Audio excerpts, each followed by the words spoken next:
starting the list off strong with the Kar 98K, a rifle that has appeared in nearly every World War II era Call of Duty and somehow manages to feel fresh and dangerous every single time it shows up.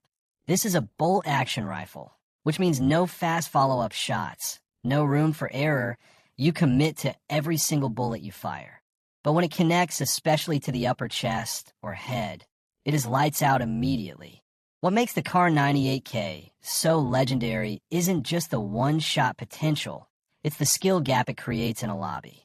Anyone can pick it up and get lucky with a hip-fire kill, but the players who truly master this weapon, who understand bullet velocity, who can track a strafing enemy and lead their shots correctly, those players become an absolute nightmare to play against.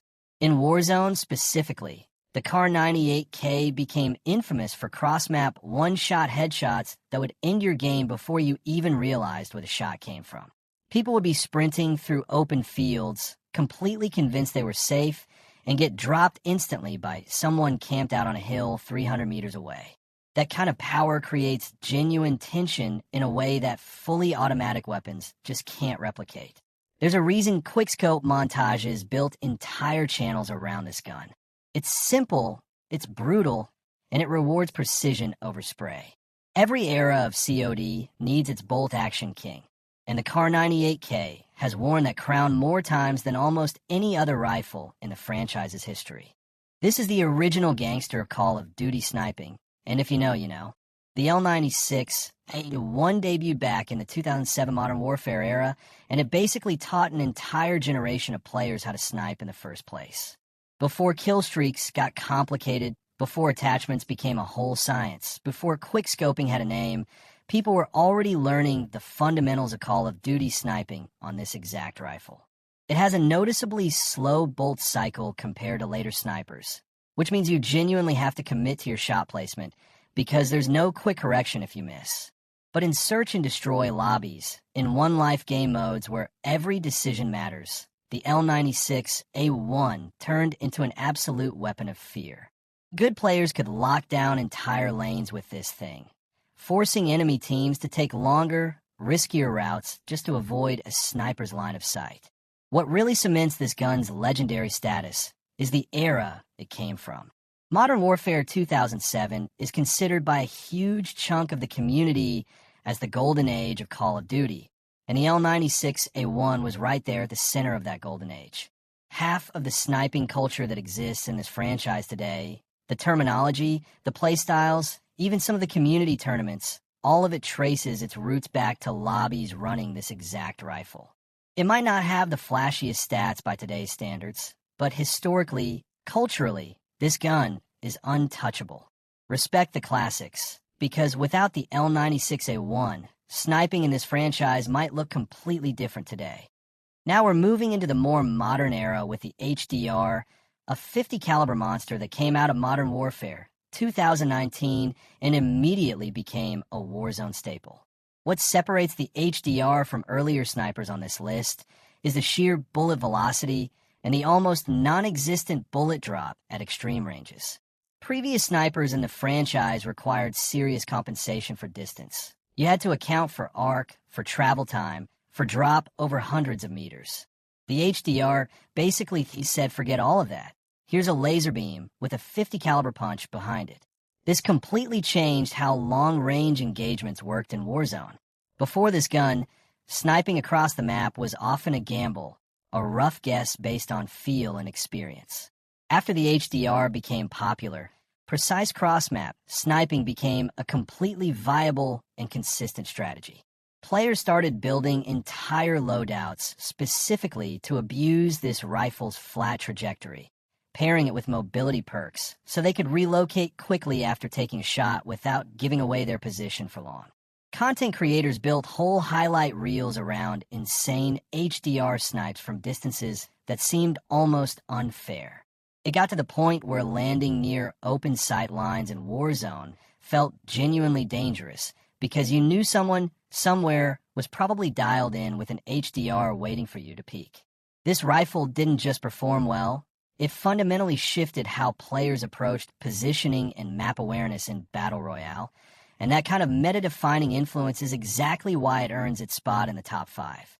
If you played Modern Warfare 2 back in the day, just hearing the name Intervention probably triggers some kind of nostalgic reaction, because this might be the single most iconic sniper silhouette in the entire franchise's history. This gun is inseparable from the explosion of quickscoping culture in Call of Duty. Before the Intervention, quickscoping existed in a niche way, but this rifle, combined with the fast-paced movement and kill-streak chaos of MW2, turned it into a full-blown community obsession. Trickshot montages became their own genre of YouTube content almost entirely because of this weapon. People built entire channels, entire personal brands, around pulling off insane no-scopes and quickscopes with this exact rifle, then editing them together with dubstep drops for maximum dramatic effect. It became a rite of passage in that era. If you wanted to prove you were actually good at the game, you had to be able to quickscope with the Intervention. Competitive players respected it for its one-shot kill potential in close quarters, while casual players loved it purely for the flash and style it allowed. This is a gun that transcended just being a weapon in a video game. It became a genuine piece of internet culture. Even now, over a decade later, people still reference MW2 quickscoping, and the Intervention comes up almost every single time. Very few weapons in any shooter franchise have left that kind of lasting cultural fingerprint, and that's exactly why it sits at number 2 on this list. Taking the top spot for snipers, we've got the AWM and its various 50 caliber cousins across Black Ops titles and Warzone. Whichever specific version you grew up using, these rifles represent peak sniper power fantasy in Call of Duty. This is the gun that made people feel truly unstoppable. One bullet, landing literally anywhere on the body, results in an instant kill. No need to hit a specific headshot multiplier. No need to worry about upper body versus lower body damage zones. Just connect, and the enemy is gone. That kind of simplicity combined with that kind of power creates an absolutely intoxicating gameplay loop. In Warzone especially, picking up one of these 50 cal monsters and finding a good vantage point turned you into a genuine threat that entire enemy squads had to account for. People would call out your position over voice chat. Entire teams would reroute their movement just to avoid your sight line. That's the level of respect and fear this weapon commanded. It didn't matter if you were a casual player or a competitive grinder. Everybody understood the moment they picked up an AWM that the power dynamic of the match had just shifted in their favor. These rifles represent the absolute ceiling of what a sniper can be in this franchise. Unforgiving, terrifying, and deeply satisfying to use correctly. When people talk about the ultimate one-shot dream weapon in Call of Duty, this is almost always the first name that comes up, and that's exactly why it claims the number 1 spot on our sniper list today. You simply cannot make a list like this without including the AK-47, a rifle that has been present in some form in almost every single Call of Duty title ever released. This gun represents the classic high-risk, high-reward assault rifle archetype. It hits incredibly hard, often capable of dropping enemies in fewer shots than most other rifles in its class. But that damage comes at a steep cost in the form of brutal, punishing recoil. Controlling this weapon separates good players from great players. Anyone can spray and pray with a low recoil laser beam gun, but taming the AK-47's kick pattern takes genuine practice and muscle memory.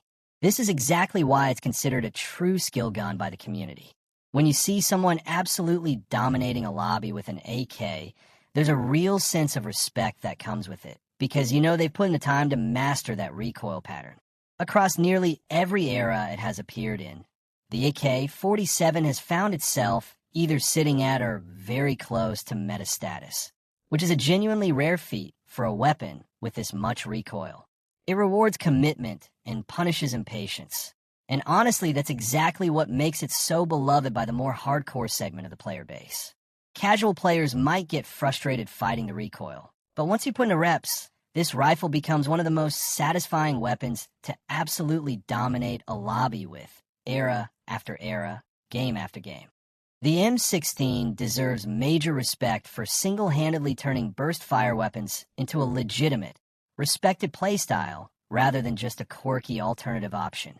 In an era where most players gravitated toward full auto spray weapons, the M16 rewarded a completely different kind of player, someone with patience, precision, and the discipline to tap fire at range instead of holding down the trigger. This created a genuinely unique niche within the assault rifle category. Full auto weapons dominate at close range where you can just hold the trigger and let bullets fly. But the M16's burst mechanic allowed skilled players to outduel those same full auto users at medium to long range, landing devastating 3-round bursts that could delete an opponent before they even closed the distance. This turned the M16 into a favorite among more tactical, methodical players who preferred controlled engagements over chaotic close-quarters spam. It became particularly beloved in Black Ops and MW3 era lobbies, where the movement speed and map design actually allowed for these kinds of calculated long-range duels to happen consistently. Competitive players especially gravitated toward this rifle because in a tournament setting, precision and consistency matter far more than flashy spray kills. The M16 proved that you didn't need to be the fastest trigger finger in the lobby to dominate. You just needed better aim and better patience than everyone else, and that philosophy earned it a permanent spot in Call of Duty history.